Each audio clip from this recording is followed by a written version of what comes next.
আসসালামু আলাইকুম everyone, very good morning. আমি দিনটা শুরু করলাম ছোট্ট একটা অভ্যাস দিয়ে, বিছানাটা গুছিয়ে। ছোট অভ্যাসগুলোই বড় ডিসিপ্লিন তৈরি করে। আমি লাস্ট 3 days কোনো ভিডিও বানাইনি। ভ্যাকেশন থেকে এসে একটু রিল্যাক্সে থাকার চেষ্টা করছিলাম, তাই ক্যামেরা রেকর্ডিং থেকে একটু দূরে ছিলাম।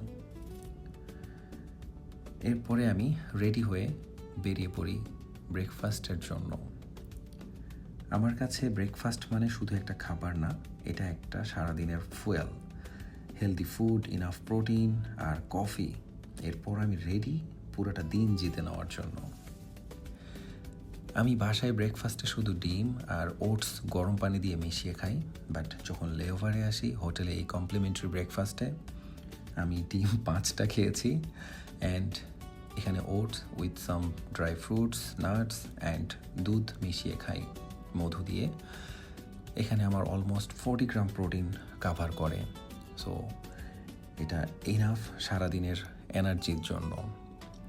এনিওয়ে, এখানকার তরমুজগুলো অসম্ভব মজার, আমি জানি না কেন। দেন আমি আমার ব্রেকফাস্টটা শেষ করি এই আমার পছন্দের আমেরিকানো কফি দিয়ে। এরপর আমি দুপুরে বের হয়েছিলাম দুবাইয়ের এক সুন্দর জায়গায়। ভিন্টেজ কার, ক্রিস্টাল ক্লিয়ার স্কাই লাইন আর দূরে দাঁড়িয়ে বড় বড় বিল্ডিং আর বুর্জ খলিফা।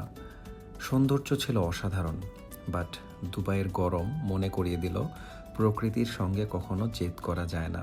তাই আমি হোটেলে ফিরে আসি। হোটেলে ফিরে এসে বিকালবেলা আমি জিমে গিয়েছিলাম। আফটার 10 days আমি ওয়ার্কআউট করছি। আমার অনেক কষ্ট হচ্ছে, তারপরও আমি চেষ্টা করেছি সর্বোচ্চ ওয়ার্কআউট করার, কারণ স্ট্রেংথ শুধু মাসেল না, মাইন্ডসেট তৈরি করে। ওয়ার্কআউট শেষে বডিকে রিওয়ার্ড দেওয়ার সময় হেলদি ডিনার, প্রোটিন যেন প্রপারলি থাকে, তাহলে মাসেলগুলো রিকভারি হবে খুব তাড়াতাড়ি ভালোভাবে। আমি ডিনারে আজকে অনেকগুলো ফিশ সালাদ খেয়েছিলাম। এটা আমার খুবই পছন্দের একটা সাদামাটা ডিনার আর প্রোটিন দিয়ে ভরা। ডিনারের শেষে ডেজার্ট হিসাবে আমি তরমুজ খাই। এই তরমুজগুলো অনেক মজার, লাইক দ্য মর্নিং ওয়ান। এরপর রুমে চলে আসি, শুরু করি লেখালেখি। কিভাবে কি করব, আপনাদেরকে কেমনভাবে গল্প শোনাবো, এইসব। Good night everyone.